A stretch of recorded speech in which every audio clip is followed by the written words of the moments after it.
વલસાડથી સમાચાર પ્રશાસનની પરવાનગી વિના આયુર્વેદિક દવા બનાવવાના યુનિટ ઉપર ફૂડ એન્ડ ડ્રગ્સ વિભાગે કરી કાર્યવાહી।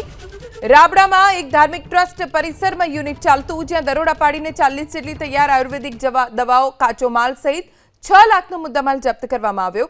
સાથે યુનિટના મહિલા સંચાલકની પૂછપરછ પણ કરવામાં આવી છે।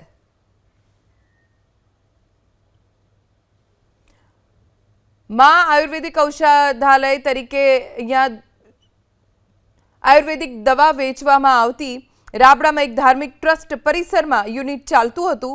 જો કે મંજૂરી વગર આ યુનિટ અહીંયા ચાલતું, જેને લઈને કાર્યવાહી કરવામાં આવી છે।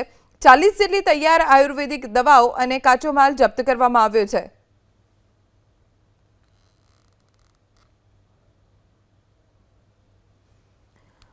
વલસાડમાં પ્રશાસનની પરવાનગી વિના આયુર્વેદિક દવા બનાવતા યુનિટ ઉપર ફૂડ એન્ડ ડ્રગ્સ વિભાગે દરોડાની કાર્યવાહી હાથ ધરી।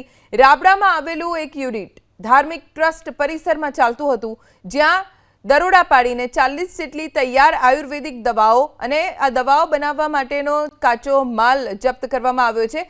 કુલ મળીને 6 લાખનો મુદ્દામાલ મળી આવ્યો છે, જેની જપ્તીની કાર્યવાહી કરવામાં આવી। સાથે જ યુનિટના મહિલા સંચાલકની પણ પૂછપરછ કરવામાં આવી છે।